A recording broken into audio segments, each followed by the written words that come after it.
జూబ్లీహిల్స్లో భారతీయ జనతా పార్టీ అభ్యర్థిగా గౌరవనీయులు లంకాల దీపక్ రెడ్డి గారిని ప్రకటించిన తర్వాత ఈరోజు గౌరవనీయులు రాష్ట్ర పార్టీ అధ్యక్షులు రామచంద్రరావు గారు, కేంద్ర మంత్రివర్యులు కిషన్ రెడ్డి గారి నాయకత్వంలో సమీక్షా సమావేశాన్ని ఎన్నికల్లో గెలవడానికి కావాల్సినటువంటి వ్యూహాన్ని నిర్దేశించుకోవడం కోసం అందుబాటులో ఉన్నటువంటి నాయకులందరితో సమావేశాన్ని ఏర్పాటు చేయడం జరిగింది.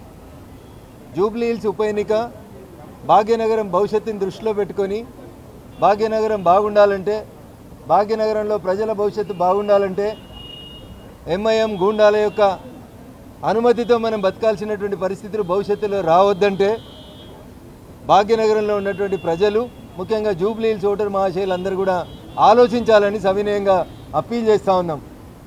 కన్నీళ్లతోటి ఒకరు, కట్టెలు పట్టుకొని ఇంకొకరు ప్రచారం చేస్తూ ఉన్నారు.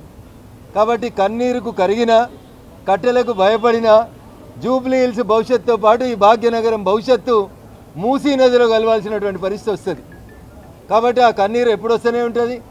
కన్నీరు కారణం వేరున్నది, కట్టెలు పట్టుకొని తిరిగేటోళ్ళ కారణాలు కూడా మీకు తెలుసు. కాబట్టి మేము ఎవరి గురించి వ్యక్తిగతంగా మాట్లాడదలుచుకోలేదు. కానీ కన్నీళ్లకు కరిగిపోతే 3 సంవత్సరాల జూబ్లీహిల్స్ భవిష్యత్తు గత 11 సంవత్సరాలు ఎట్లుందో ఇప్పుడు కూడా అట్లే ఉండిపోతుంది. కట్టెలకు భయపడితే కప్పాలు కట్టాల్సినటువంటి పరిస్థితి వస్తుందని చాయ్ బండలు కూడా చెప్పాల్సినటువంటి దుస్థితి ఉంది ఈ భాగ్యనగరంలో. అందుకని 1200 కోట్లు పెట్టినటువంటి కమాండ్ కంట్రోల్కి ఈ కట్టెలు పట్టుకొని దాదాగిరి చేసేటోళ్ళు కనబడతలేరు. భాగ్యనగరం భవిష్యత్తు ఆగం కావద్దంటే భారతీయ జనతా పార్టీ జూబ్లీహిల్స్లో ఎట్లా గెలవాలి, ఎందుకు గెలవాలి అనేటువంటి విషయంలో సుదీర్ఘంగా చర్చించుకోవడం జరిగింది. మా అభ్యర్థి నామినేషన్ల చివరి రోజు అయినటువంటి 21వ తారీఖు రోజు తాను నామినేషన్ వేయబోతా ఉన్నారు. ఆ నామినేషన్ వేసేటువంటి కార్యక్రమం నుంచి ఓటరు మహాశైల ఆలోచన విధానంలో ఎట్లా మార్పు తీసుకోవాలి, ఎట్లా మార్పు తీసుకురావాలనే విషయం లోపల సోషల్ మీడియాలో, కొన్ని యూట్యూబ్ ఛానళ్లలో భారతీయ జనతా పార్టీ గురించి, భారతీయ జనతా పార్టీ నాయకత్వం గురించి జరుగుతున్నటువంటి తప్పుడు ప్రచారాన్ని ఎప్పటికప్పుడు ఎట్లా ఖండించాలనేటువంటి విషయంతో పాటు పత్రికా యాజమాన్యాలకి, ఎలక్ట్రానిక్ ప్రింట్ మీడియా పెద్దలందరికీ కూడా మేము సగౌరవంగా చేసేటువంటి అప్పీల్ ఒకటే. 3 సార్లు వరుసగా ఈ దేశాన్ని పాలిస్తున్న పార్టీ, తెలంగాణలో పార్లమెంటుకు జరిగిన ఎన్నికల్లో అధికారంలో ఉన్న పార్టీతో సమానంగా ఎంపీలను గెలిచిన పార్టీ కాబట్టి గౌరవ పెద్దలందరూ కూడా సవినయంగా చేసేటువంటి అప్పీల్, ఇతర పార్టీలకు వస్తున్నటువంటి కవరేజ్ ఎంత ఉంటుందో దయచేసి భారతీయ జనతా పార్టీ కూడా అంతే కవరేజ్ ఇవ్వాలని సవినయంగా 2 చేతులు జోడించి విజ్ఞప్తి చేస్తూ ఉన్నాం యాజమాన్యాలకి, ప్రింట్ మీడియా, ఎలక్ట్రానిక్ మీడియా యాజమాన్యాలకి. భవిష్యత్తు మాది, భవిష్యత్తులో భాగ్యనగరాన్ని పాలించేది మేము. ఈ దేశం మా చేతిలోనే సుభిక్షంగా ఉందని దేశమంతా నమ్ముతుంది. కాబట్టి తెలంగాణలో ఉన్నటువంటి మా పత్రికా యాజమాన్యాలు, ఎలక్ట్రానిక్ మీడియా యాజమాన్యాలు కూడా మా మాటను విశ్వసించాలి, మా నాయకత్వానికి అండగా ఉండాలని చెప్పి కూడా ఈ సందర్భంగా అప్పీల్ చేస్తూ ఉన్నాం. సోషల్ మీడియాలో తప్పుడు వార్తలు, తప్పుడు సర్వేలు వస్తున్నాయి.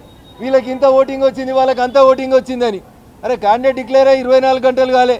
వారి మీరు సర్వే ఎప్పుడు రాత్రి, మీరు సర్వే ఎప్పుడు ఎత్తిరి, ఎవరిని అడిగితిరి, ఏసీ రూమ్లో కూర్చొని సర్వే రిపోర్ట్లు రాస్తురో దయచేసి పార్టీల ఇమేజ్ని డ్యామేజ్ చేసేందుకు ఇట్లాంటి తప్పుడు వార్తలు ఎవరు కూడా ప్రసారం చేయొద్దని మీడియా మిత్రులకి, ఆ యూట్యూబ్ ఛానల్ మిత్రులకు కూడా సవినయంగా అప్పీల్ చేస్తూ ఉన్నాం.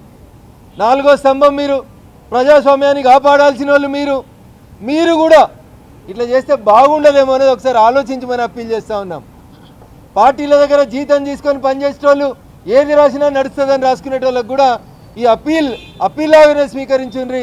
వ్యక్తిగతంగా మేము ఎవరిని ఇన్సల్ట్ చేయదలుచుకోలేదు.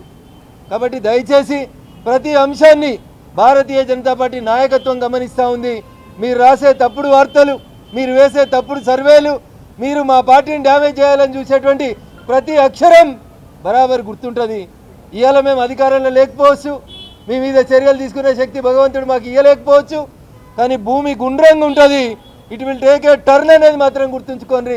ప్రతిదీ రాసి పెట్టుకుంటాం, ప్రతిదీ లెక్క పెట్టుకుంటాం. కాబట్టి యాజమాన్యాలకి నేను తప్పులు అంటగట్టదలుచుకోలేదు. వ్యక్తిగతంగా ఎవరైనా తప్పులు చేస్తే మాత్రం దయించి లెక్కలు మాత్రం ఉంటాయనేది మాత్రం అప్పీల్ చేస్తూ ఉన్నాం. ఇది ప్రేమతో చెప్తున్న మాట.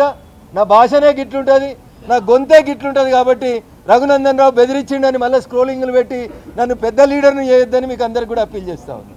Thank you.